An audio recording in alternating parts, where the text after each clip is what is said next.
Hello दोस्तों, मैं Kaushal Kishore Verma math station YouTube channel में आपका स्वागत करता हूं।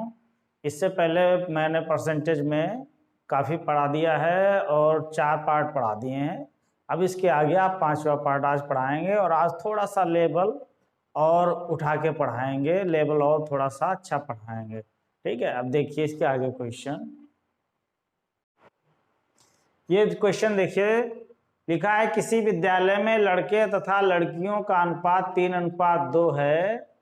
लड़कों का 40% तथा लड़कियों का 45% हिंदी बोलते हैं, तो बताइए कुल विद्यार्थियों का कितना प्रतिशत हिंदी नहीं बोलते हैं।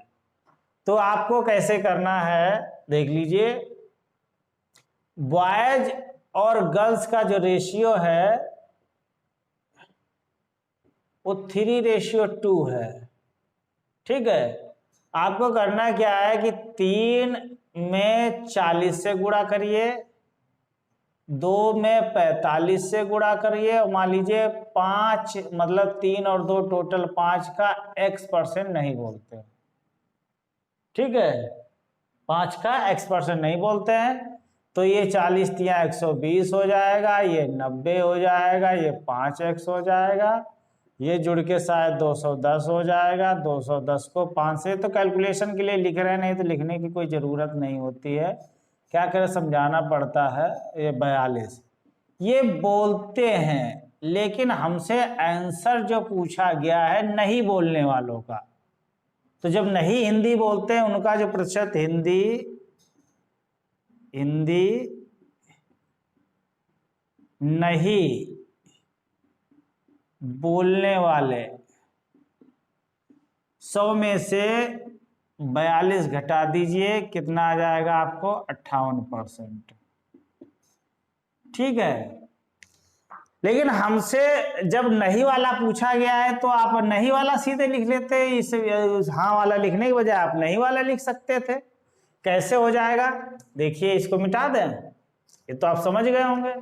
अगर नहीं वाला है तो आप नहीं वाला लिखिए, सबसे अच्छा है। कैसे? अगर 40% हिंदी बोलते हैं तो 60% नहीं बोलते होंगे, तो 60% से गुणा करिए। अगर 45% हिंदी बोलते हैं तो 55% नहीं बोलते होंगे, तो नहीं वाले से गुणा करिए। और मान लीजिए 3 2 5 जुड़ के ये हो जाएगा, 5 का x% नहीं बोलते हैं, नहीं वाले लगा रहे हैं, वैल्यूज रख रहे हैं, तो नहीं वाला आंसर आएगा। 180 हो जाएगा, 110 हो जाएगा, ये 5x हो जाएगा और 5x इधर लिख लेंगे, ये 290 हो जाएगा जुड़ के, ये वाला जुड़ के 290 हो जाएगा। और 290 को 5 से भाग कर दीजिए, कितना आ जाएगा 58%। ठीक है,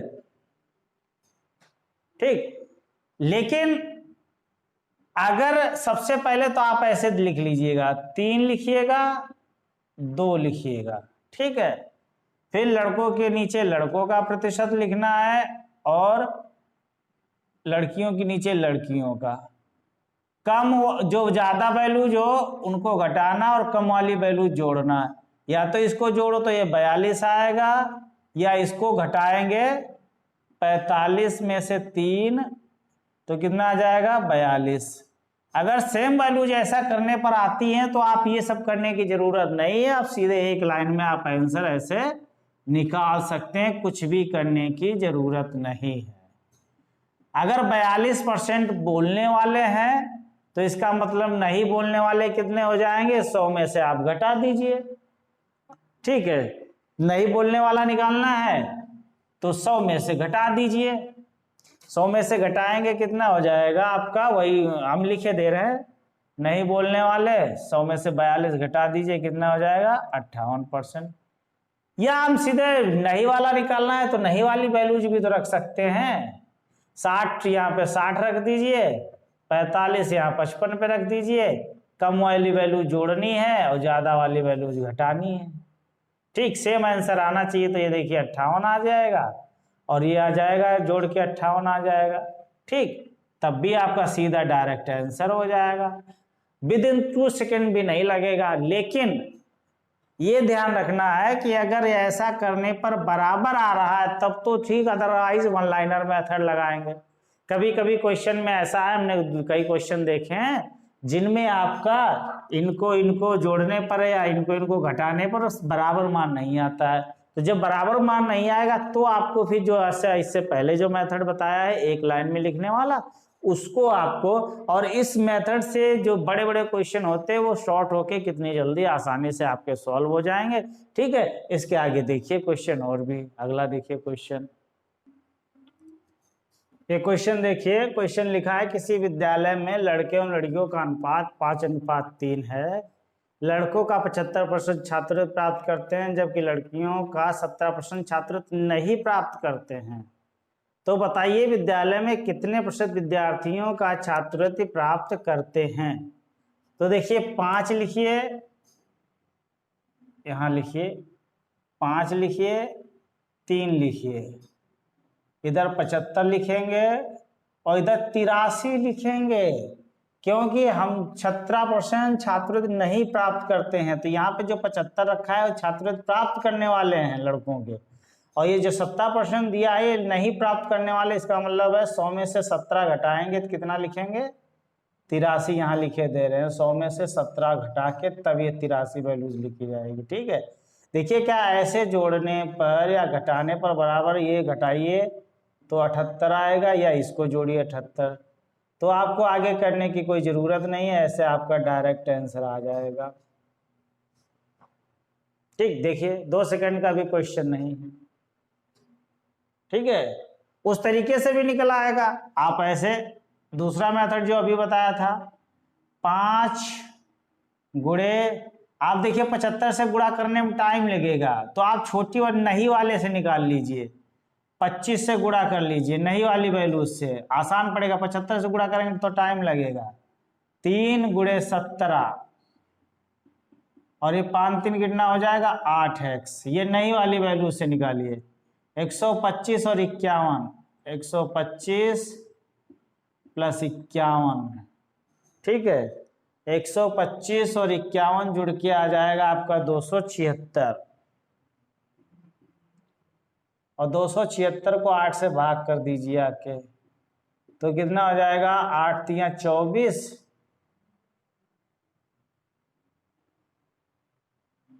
8 तिया 24,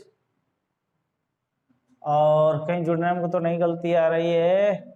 125 17 तिया 51, 5 का 25 5 125। ठीक है, और ये आएगा 176। ये आ जाएगा 8 दूनी 16, कितना बचा 1, 8 दूनी 16। 22% नहीं लेते हैं, तो छात्रवृत्ति लेने वाले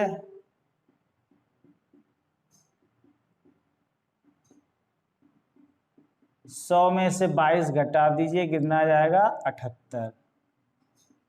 ठीक है, 100 में से 22 घटा दीजिए, कितना आ जाएगा 78।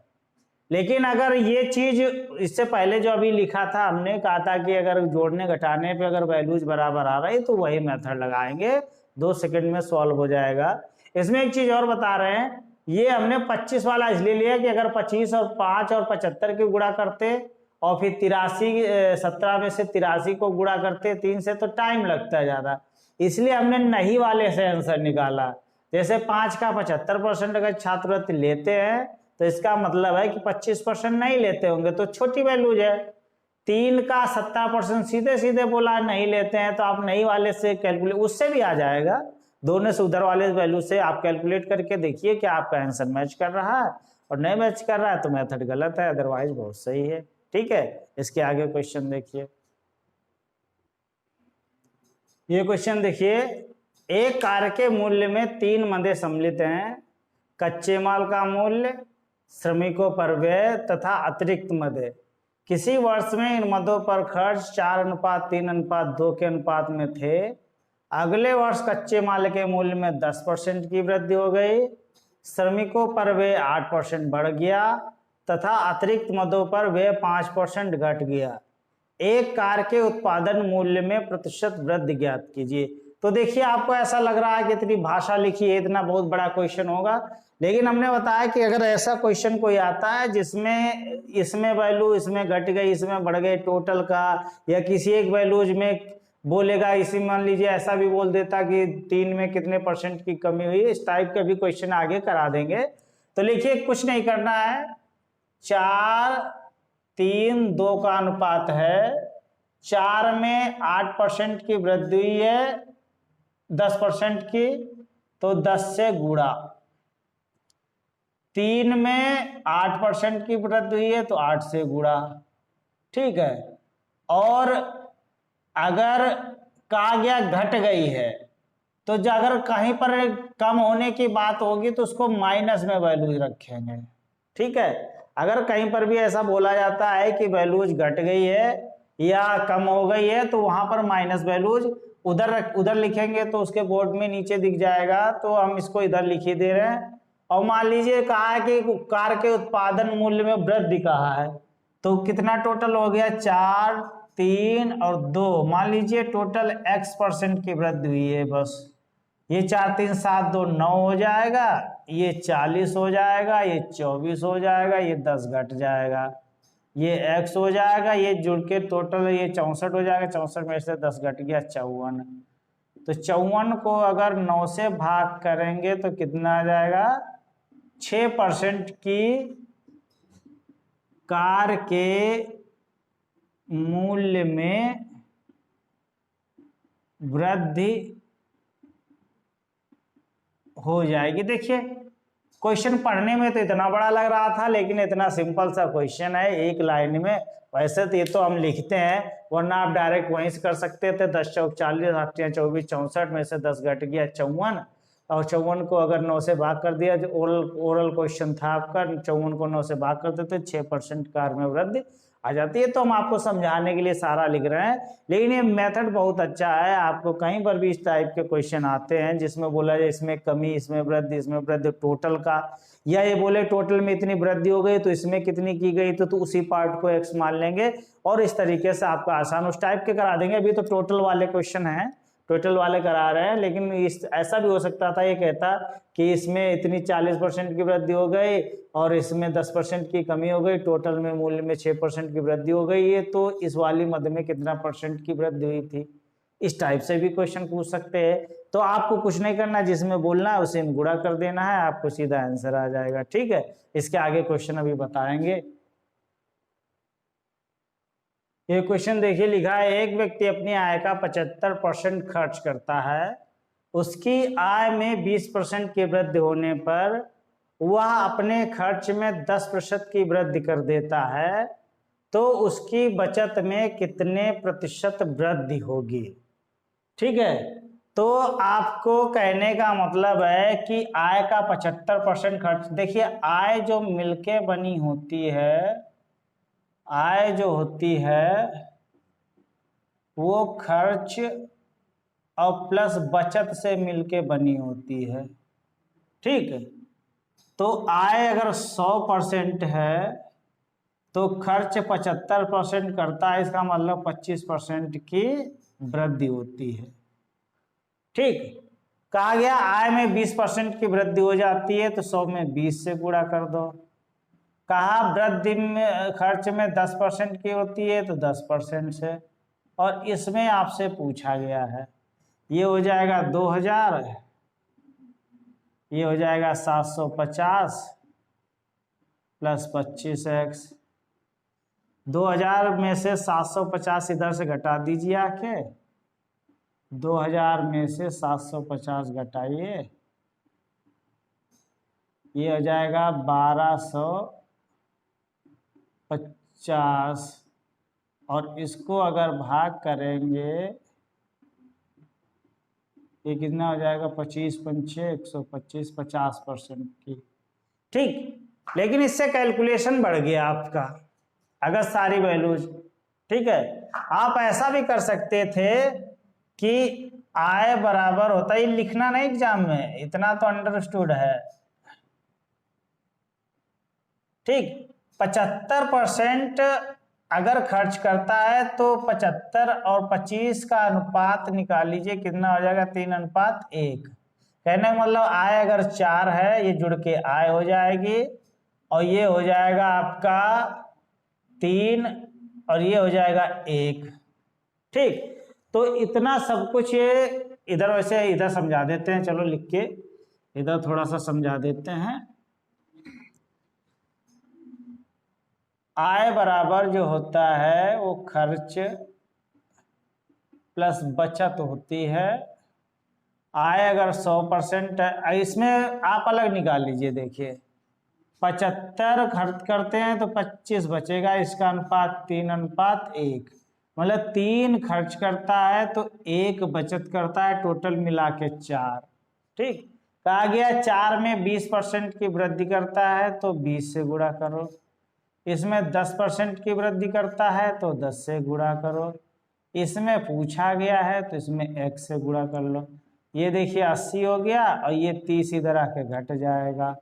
एक लाइन में आपका आंसर हो जाएगा, कितना आ जाएगा? 50%। वो तो आपको समझाने के लिए पहले कहा था, लेकिन अगर आपको रेशियो में वैल्यूज अगर चेंज कर लीजिए तो क्वेश्चन आपका आसान हो जाएगा। ठीक है, समझ में आया कि नहीं? जैसा क्वेश्चन आपको, जैसे ये एक एक लाइन में आपके आंसर हो जाते हैं और आप इधर उधर दिमाग लगा रहे थे, 100 मानते, फलाना मानते, ढुमका मानते, ये सब। ठीक, इसके अगला क्वेश्चन देखिए। ये क्वेश्चन देखिए, लिखा है एक व्यक्ति की मासिक आय 13,500 रुपये थी तथा उसका मासिक व्यय 9,000 रुपये था। अगले वर्ष उसकी आय में 14% की वृद्धि तथा व्यय में 7% की वृद्धि हुई। उसकी बचत में कितना प्रतिशत की वृद्धि हुई? तो देखिए, एक तो तरीका ये है कि हम आपको कैलकुलेट करके बता दे रहे हैं। कहा गया है कि नई आय, पहले तो खर्च मासिक खर्च से मासिक व्यय 9,000 रुपये, तो बचत निकाल लीजिए। बचत कितना हो जाएगा? 13,500 में से 9,000 घटाइए 4,500। ठीक है, 4,500 रुपये।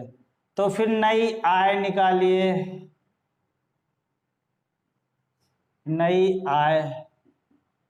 ठीक, कहा कितना परसेंट? 13,000 है, 7% की वृद्धि, कितना? 14% की, और प्लस 13,500 का 14%। ये कट गया, ये कट गया। 13,500 प्लस 14 पंचे 70, 14 3 42, 7 49, 14 14, 4 18। 18 में 35 जोड़िए, कितना होता है? 53। 9 5 14, ये हो जाएगा 9, 8 5 13, ये 3 1 4 1 5 हो जाएगा, ये 15,300 रुपये। ठीक है, अगर 15,300 रुपये, तो नया व्यय निकाल लीजिए। नया व्यय 9,000 तो होता ही था,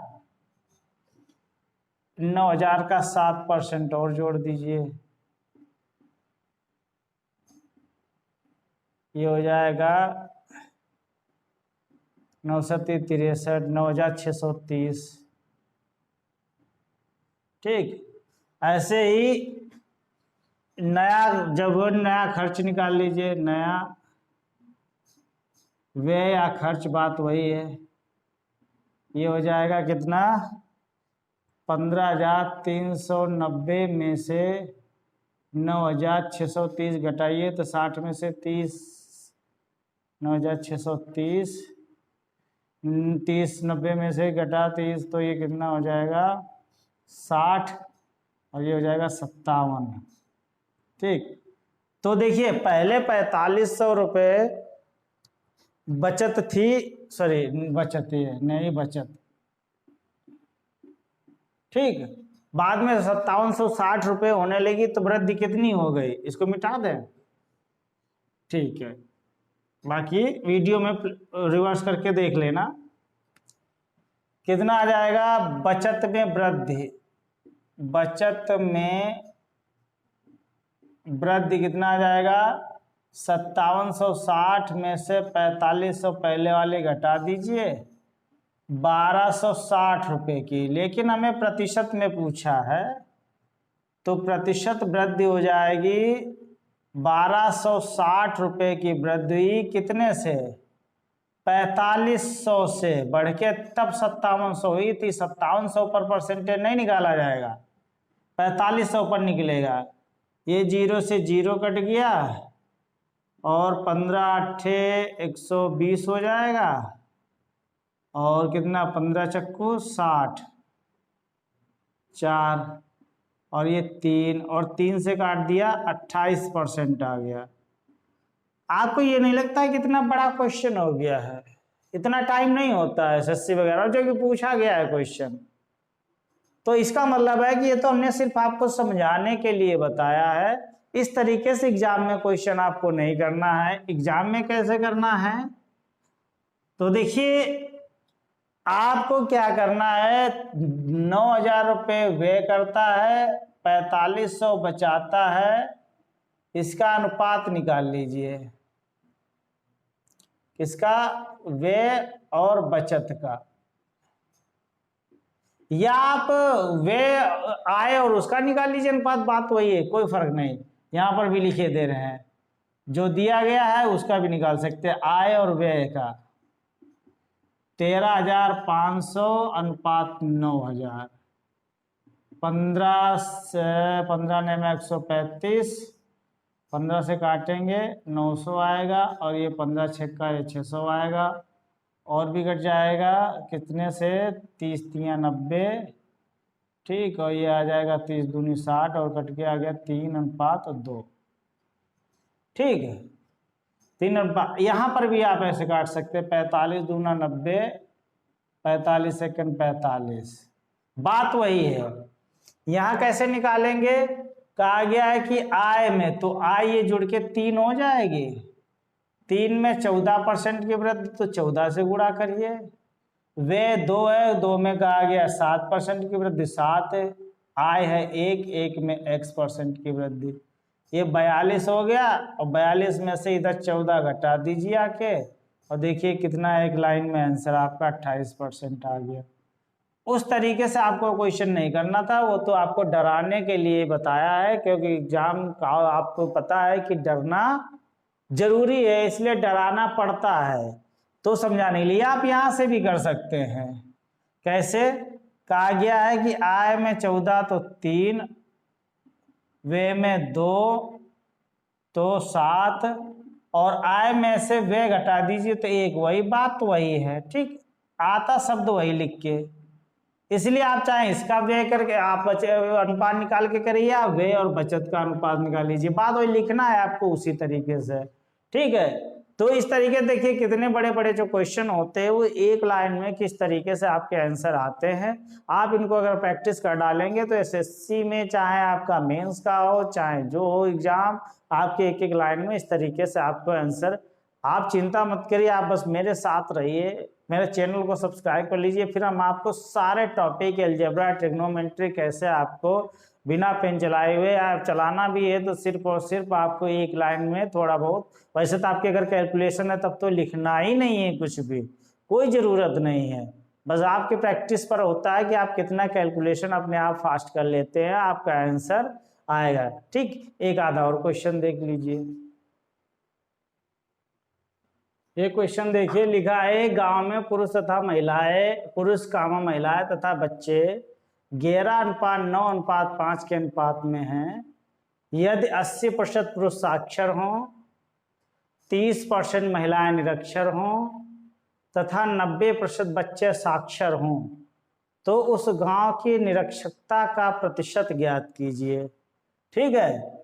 तो आपको कुछ नहीं करना है, तो देखिए उनका अनुपात 11:9:5 है, ठीक, और टोटल मिला के गांव है, तो आपको 11 निरक्षरता का प्रतिशत पूछा गया है, तो अगर 80% पुरुष साक्षर है तो निरक्षर कितने होंगे, 20%, ठीक। अगर 30%, इसमें 30% महिलाएं निरक्षर बोला गया तो केवल डायरेक्ट 30 से गुणा करेंगे। कहा गया है कि 90% साक्षर हैं, लेकिन हमें निरक्षरता का प्रतिशत निकालना है तो 50 से गुणा कर देंगे, और टोटल मिला के कितना हो जाएगा, 11 और 9 20 और 5 25 मिला के पूरा टोटल गांव। ये 222 हो जाएगा, ये 270 हो जाएगा और ये 50 हो जाएगा।